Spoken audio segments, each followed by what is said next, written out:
today's session, this is still Global Education Drive International Exam Study Flow. A very blessing. Okay, we are still on the test. We are still on the listening test, like we promised that we are going to be having 40 questions. And today we are going to be having from question 21 to question 30.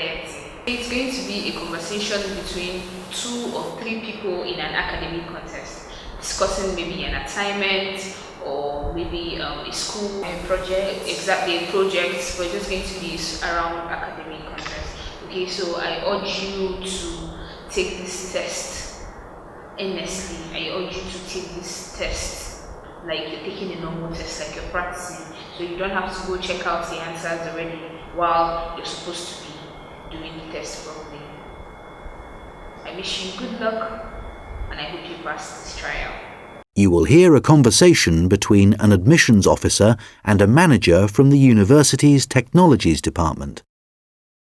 First, you have some time to look at questions 21 to 26.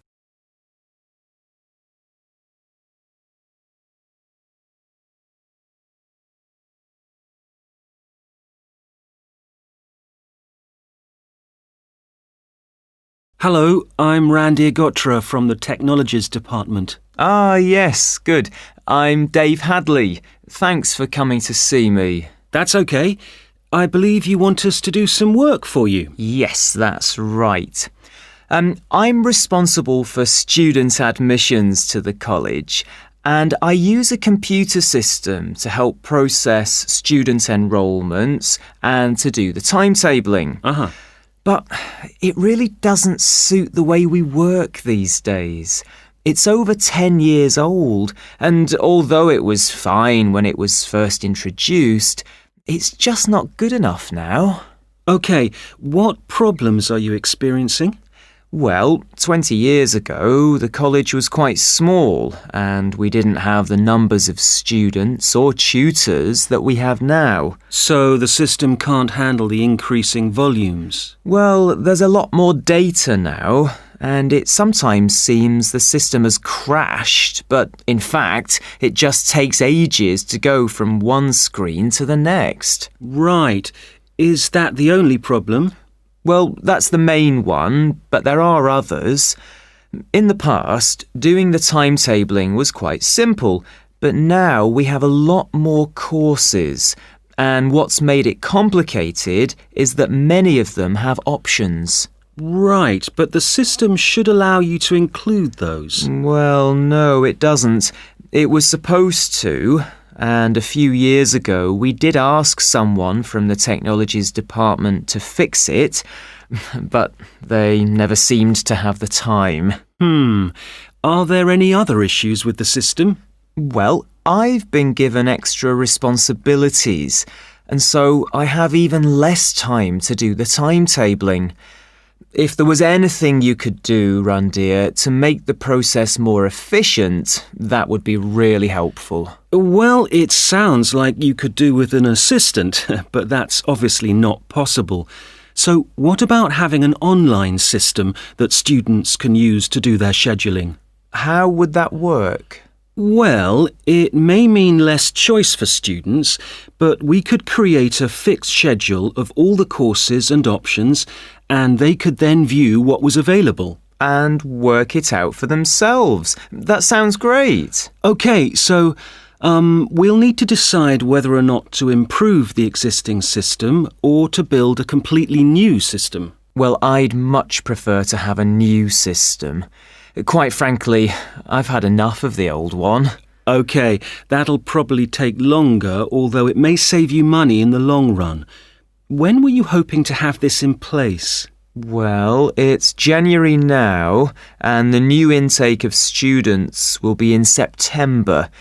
We need to start processing admissions in the next few weeks, really. Well, it will take more than a few weeks, I'm afraid.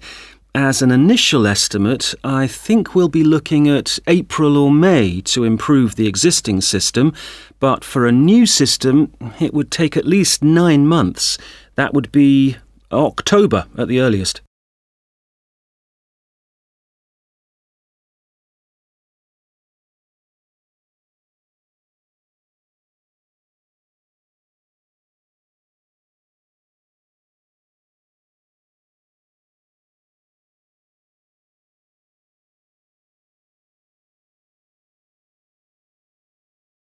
Now listen and answer questions 27 to 30.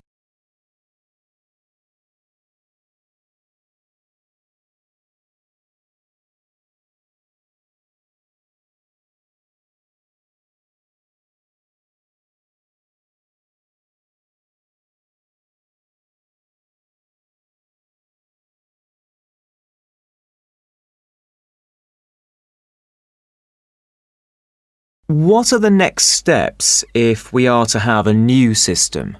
Well, the first question is, do you have support from your senior management? Yes, I've already discussed it with them, and they're also keen to get this work done.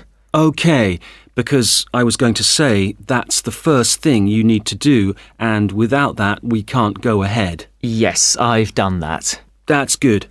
Actually, they mentioned that there's probably a form I need to complete to formally start the project. Yes, that's the next thing you need to do. I'll send you an email with a link so you can fill it in online. It's called a project request form. OK, great. And then what happens? Well, I have a list of things, but I think the third thing you should do is see Samir.